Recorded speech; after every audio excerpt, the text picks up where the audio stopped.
Hey everybody, it's Master Gallengeist here, bringing you my review for the latest episode of Into the Badlands, Sting of the Scorpion's Tail. And this was another good episode that really got the ball moving to kind of where the end game is.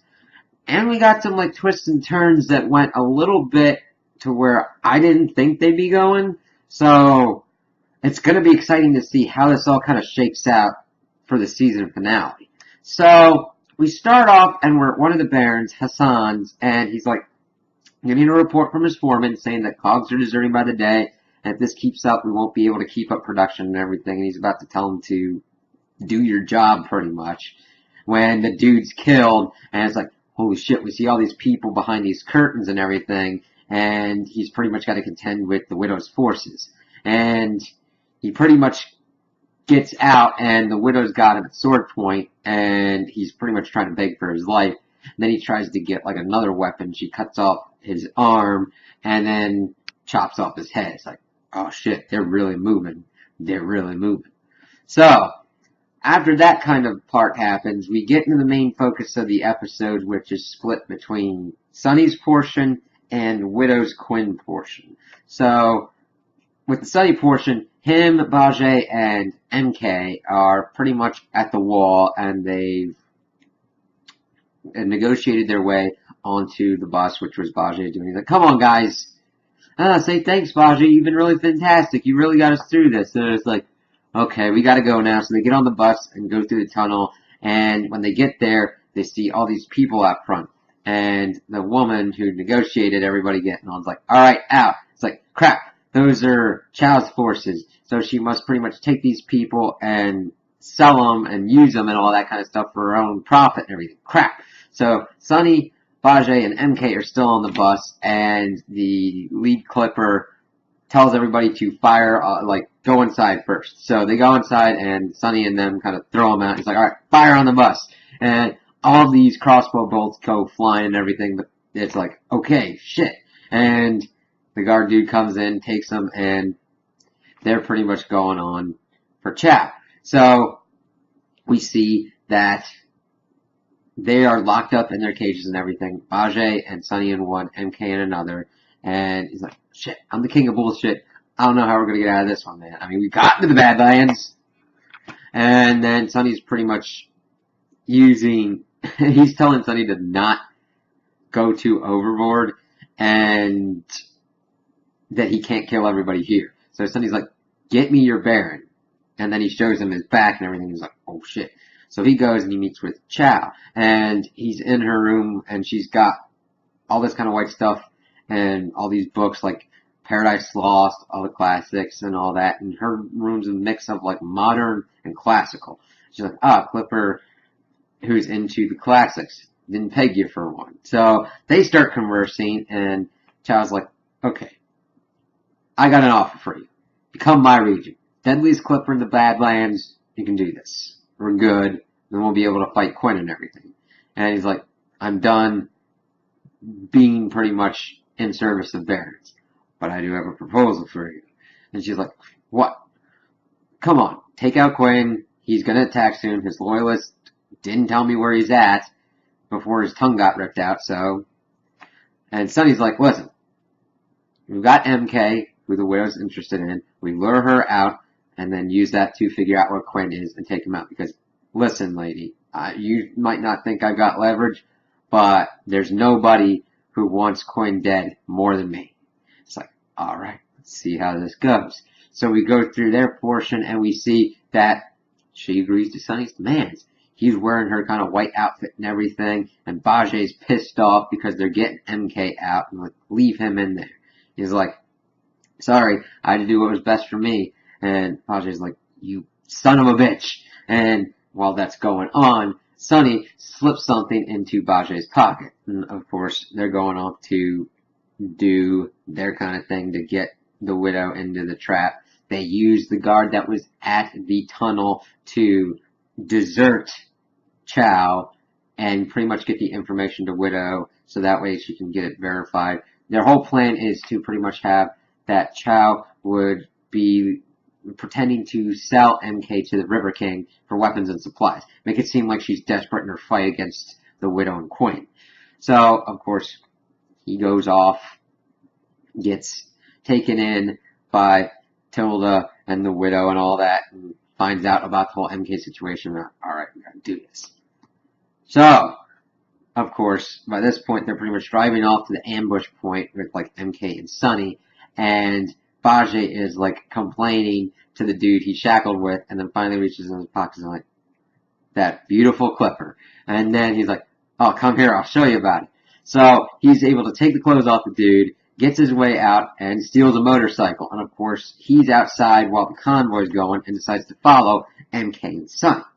So, they get off, they kind of set up their ambush point and everything. They're kind of in this warehouse, and we see the Widow's forces get into position and everything.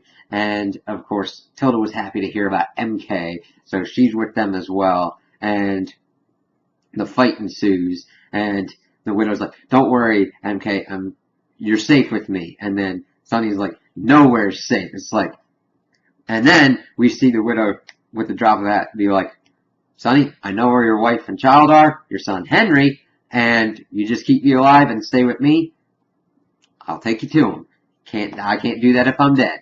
Then we see the cool team up of Sunny, the Widow, with like Tilda and MK, and it's a really great fight scene.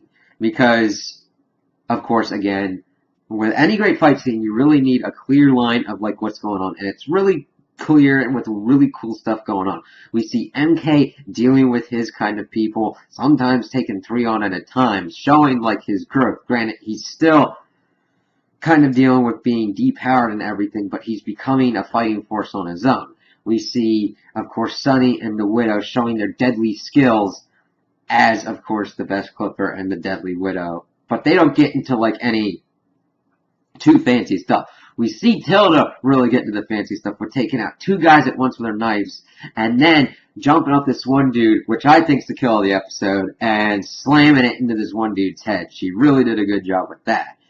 And then we get to see kind of like MK going around. He's able to use the knife that Sunny was able to slip him because, of course, MK was like, what are you doing, Sunny? Why are you selling me after the Williams? Like, I'm not. I wouldn't rescue you from the Abbotts and everything just to sell you.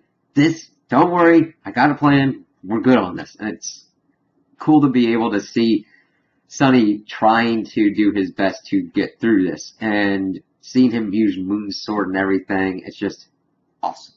So, we get everything done, and, of course, Tilda saves MK at one point and kind of gives that, like, little smile. And, of course, MK doing the nod. So, everything's done, and they're, like, getting ready to go for Vale and Quinn and all that. So, that's kind of where we're left off with Sunny and MK. And while this fight was going on, we see Bajie looking in through one of the windows. We don't get any more reaction from him on, like, the basis of the Widow and being Flea and all that. But I think from what I saw from previews from next week, we're going to be diving into that because that's going to be some really important things going on with them being together. See what that brings out with like Bajie and the Widow, because she had talked about from season 1 that she was special like MK, and of course lines up pretty well with how old Bajie is and how old the Widow is to be kind of Flea. So that's the kind of cool stuff I'm looking forward to from this storyline. The other storyline we get into is like Quinn. So we've seen the fallout of the Hassan thing in that the Widow and Quinn met, showed off their respective heads. Quinn got Broadmoor, Widow got Hassan, and then she's like, what are the other boxes? Oh, his wives and children and all that. And he's like, it wasn't part of the deal. Those girls were innocent, and she's only worried about the girls. And it's like, okay. And he's like, nobody's innocent for long. And of course, Tilda was pretty much trying to go off and take him. And she's like, listen, you can't do this right now. And of course, Tilda was worried that, what if Quinn tries to do something? Don't worry, if anything happens to us, Waldo reveals the location to the other Barons. And of course, we have an attack of butterflies waiting for it. So it's like, shit. So her and Quinn go off to kind of like discuss more terms and strategy. And Tilda sees Vale and is really kind of shocked. So while this is going on, we see that Tilda talked to Vale and like trying to say she's sorry, but Vale's like, it doesn't matter. I didn't have the strength to kill Quinn. You didn't have the strength to kill the Widow. And now my son's paying for what's going on. And it's like, shit, man. So then we get to see Vale and Quinn and Lydia having dinner and everything, and Quinn's like, alright, I've had an epiphany. Me and Vale are going to get married, and then Henry will be my rightful heir and everything. And of course, Vale's like, no. And Lydia's like, you're insane. Trying to ensure your legacy? This rat hole is your legacy. And of course he's like, no. It'll work and everything, and the only safe place for Henry is by my side, whether you're here or not. And so that kind of forces Vale's hand to do what Quinn wants her to do. And so that pretty much sets the chain of motion of her, like, getting dressed and ready for everything, and she's telling Lydia she can't do it. She can't do it. And she's like, listen, it doesn't matter. You have to do this for your son as well. And, of course, they do the ceremony, and it's pretty interesting because at their fancy outfits, Lydia's the one that's marrying them, which is really just showed the fucked up nature of Quinn, because he was also bringing Lydia into the we'll raise him together kind of thing, holding their hands and everything at the dinner table. It's like, Quinn's crazy, but he's just showing a whole nother side of like, wait there, man. So they like join the bloodlines by cutting their hands and everything, and of course Vale hands off Henry to Lydia and says protect him no matter what. So we get into seeing it, and Vale has what's revealed to be a razor on her as they're pretty much consummating the marriage and everything. And Lydia's kind of worried and pretty much tries to bolt with Henry, but before she's able to make it out, Gabriel comes with a message saying that Sonny's alive and in the Badlands and teaming up with the widow to kill him. And it's like, oh shit. So of course, Lydia runs as fast as possible to Quinn and Vale. And see, the thing is, I was kind of afraid here. I was thinking that Vale was going to like kill herself, but it looked like she was trying to go over and take out Quinn, even though it was going to kill her possibly as well. So she comes in and she said that Sonny's alive, and of course Quinn's pissed off. Vale's happy, so now we're kind of setting up the end game, which took some turns I didn't see, like Sonny teaming up with the widow, but bringing into the fact that Bajay had Flea, and the widow is probably Flea. It makes sense that they would be on the same side towards the end. And it's interesting seeing Tilda being more disillusioned with her mother as time goes on, because she starts with good intentions of trying to free people, but just keeps falling into the trap of being a baron and grabbing power. Now, granted, she does have good intentions, but it seems that that power is kind of like turning her. She has to do things that she really wouldn't want to do, or things that like Tilda and the rest of the butterflies probably would not agree to, like Quinn butchering Broadmoor's whole family and giving Vale to Quinn, and just at the drop of a hat selling Quinn out to Sonny. Now granted, you would prefer Sonny over Quinn, but it just shows the nature of she's switching her allegiances to whatever is in her advantage at that moment in time.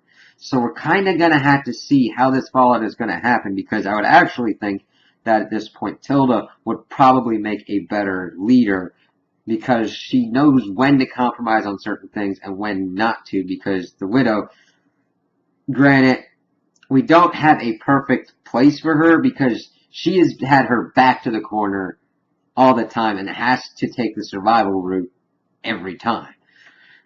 Granted, she's a great fighter, great tactician, and resource person, but she's always pretty much been in that kind of defensive position and trying to maneuver herself into a way that her attacks take out as fast as possible.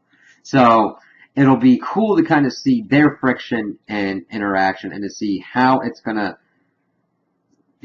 resolve itself. We know that probably Sonny is going to be fighting Quinn, and to see if he's able to make it out with Vale and Henry alive.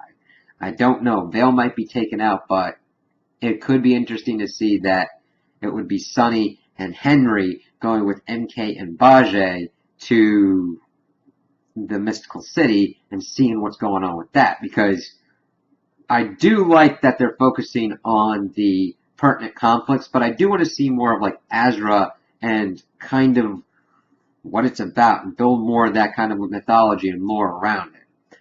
So those are my opinions on the episode. Tell me what you guys think in the comments below. if you liked it, if you didn't like it, if you agree with me, if you disagree with me. Also like and subscribe, and I hope you have a good day.